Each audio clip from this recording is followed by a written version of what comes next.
आजचा भाग ना खरंच खूप जास्त इंटरेस्टिंग आहे, त्यामुळे व्हिडिओ शेवटपर्यंत बघा.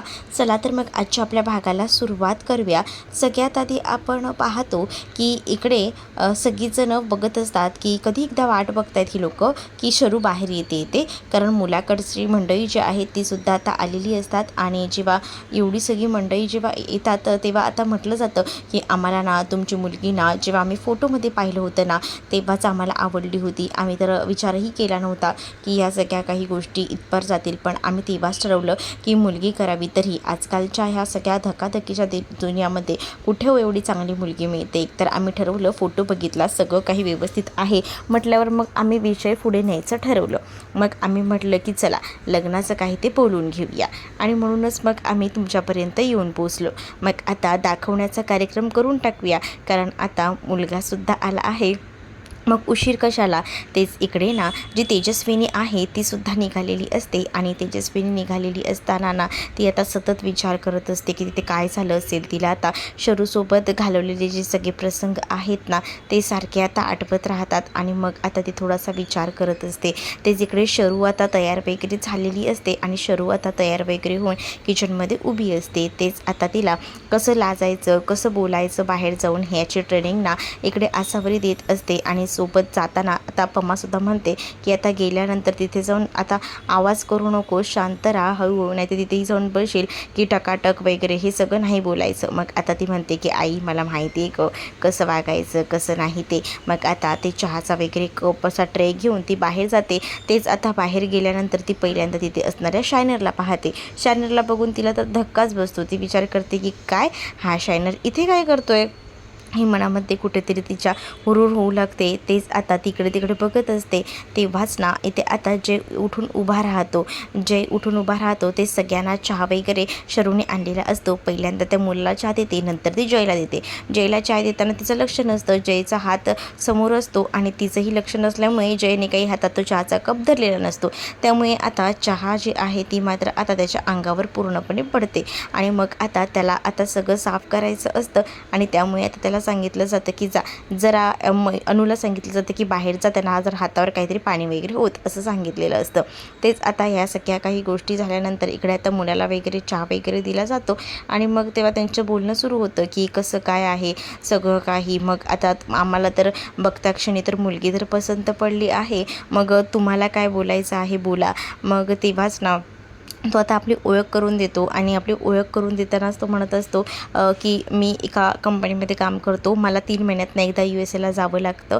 आणि जेव्हा त्यांनी स्वतःची ओळख वगैरे करून दिलेली असते तेव्हाच आता इकडे शरूसुद्धा म्हणत असते की माझ्याही काही अटी आहेत. मग त्याच्या अटी काय आहेत हे विचारलं जातं आणि मग जेव्हा त्याच्या अटी वगैरे विचारल्या जातात ना मग तेव्हा आता तो म्हणत असतो की काय आहे अट सांग ना. तेव्हा शरू म्हणते की जसं मला असं वाटतं की मी ना माझ्या घरच्यांना नंतरही मदत करावी, कारण आता जशी मी मदत करते तशी पुढे देखील मी माझ्या घरच्यांना मदत करत राहीन. कारण मला माझ्या घरचे खूप जास्त जवळचे आहेत आणि मी त्यांना असंच सोडू शकत नाही आणि त्यामुळे मला त्यांना हेल्प करावी लागेल असंही आता तिने सांगितलेलं असतं. म्हणजे जो काही माझा पगार असेल, जे काही मी काम करेल त्याचे पैसे मी घरी देईन. मग त्याला त्याची परवानगी दिलेली असते. मग आता इथे अनु आणि त्याचसोबत जय तर बाहेर असतात. तेच आता ह्या दोघांनासुद्धा बाहेर बोलायला पाठवलेलं असतं. मग आता हे दोघंही जण बाहेर बोलण्यासाठी येतात.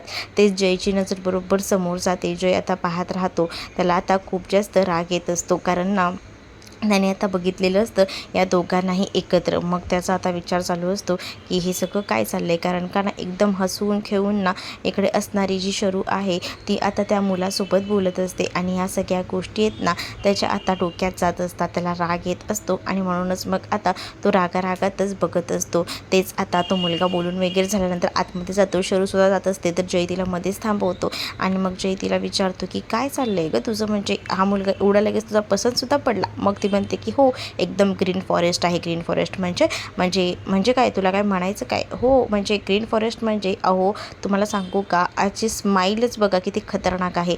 मला ना तो मुलगा आवडला, म्हणजे त्याच्यामध्ये नाव ठेवण्यासारखे असं काही नाही आहे. त्यामुळे हा मुलगा एकदम बेस्ट आहे असंही ती आता इथे जयला बोलत असते. तर त्यानंतर आता जयना रागवून आतमध्ये निघून जातो.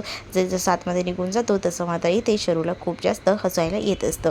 तेच आता दुसरीकडे शरू आतमध्ये वगैरे जाते. तोपर्यंत तेजस्विनी आलेली असते. तेजस्विनी आल्यानंतर आता म्हणत असते, काय गं प्रमिला, तुला किती कॉल करते पण तू फोनच नाही उचलते. तर ती म्हणते की सॉरी सायलेंटला असेल फोन. तर ती म्हणते की मी तुला ऑर्डर देण्यासाठी फोन करत होते किटी पार्टीची, म्हणजे आपल्या घरातलंच आहे म्हटल्यावर तुला ऑर्डर देते आणि तू काय करतोयस रे जय इथे. मग इकडे दुसरीकडे अनु म्हणत असते की काय चाललंय, जो तो येतोय तो म्हणतोय की तू काय करतोयस इथे, तू काय करतोयस इथे, म्हणजे ना दाल में कुछ तो काला आहे असं आता अनु मनातल्या मनात बोलत असते. तर दुसरीकडे मात्र आता तेजस्विनी बोलत असते की मी इथेच आले होते, मग अनायसे ऑर्डर द्यायची होती, मग म्हटलं येऊन जावं. आणि काय रे तू काय इथे करतोयस, तर जयला ती आता विचारते.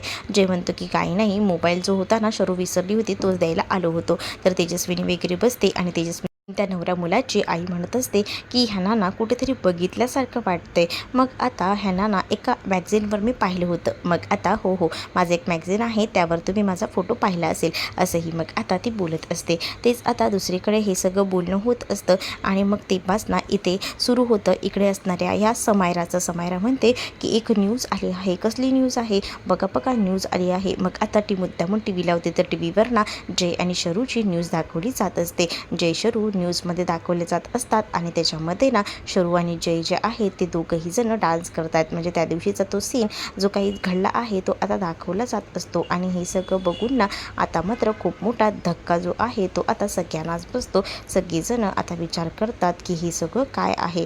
मग आता टेन्शन येतं की म्हणजे ह्या दोघांचंही अफेअर आहे आणि हे सगळं आपल्यापासून यांनी लपवून ठेवलेलं आहे. मग हे सगळं तुम्ही आमच्यापासून लपवलं काय ग, तुझं ह्याच्यासोबत अफेअर आहे आणि तू तरीसुद्धा खोटं बोललीस असंही आता बोललं जात असतं.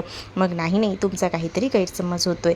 पण इथे जी नवऱ्या मुलाची आई असते ना ती ऐकायला तयार नसते. ती सरळ ना शरूला नावं ठेवत असते. तुझं बाहेर अफेअर असताना सुद्धा तू ह्याच्यासोबत बोलत होतीस, तुला ह्याच्यासोबत लग्न करायचं होतं, यामध्ये सुद्धा काहीतरी गडबड आहे हे सुद्धा आम्हाला कळते. नाही नाही, आता तर मला नक्कीच पटलेलं आहे की ही मुलगी कशी काय चांगली असू शकते. नाही नाही, ह्या मुलीसोबत आम्हाला आता लग्नच करून द्यायचं नाही आहे असंही आता ती म्हणत असते.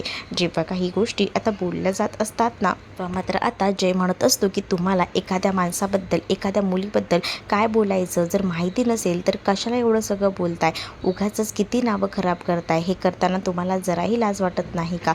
अहो ती मुलगी एवढंच सांगते की हे सगळं खोटं आहे तरीसुद्धा तुम्ही विश्वास ठेवत नाही आहे. आणि मग आता सुभाषच म्हणतात की खूप झालं, खूप ऐकून घेतलं, पण यानंतर एकही शब्द मी ऐकून घेणार नाही आहे माझ्या मुलीबद्दल आणि त्या माणसाबद्दलसुद्धा. कारण या माणसामुळे माझ्या आज बायको जिवंत आहे, या माणसामुळे आज माझ्या मोठ्या मुलीचं लग्न ठरलं आहे आणि याच्यामुळे मी काही ऐकून घेईन असं कसं वाटू शकतं तुम्हाला.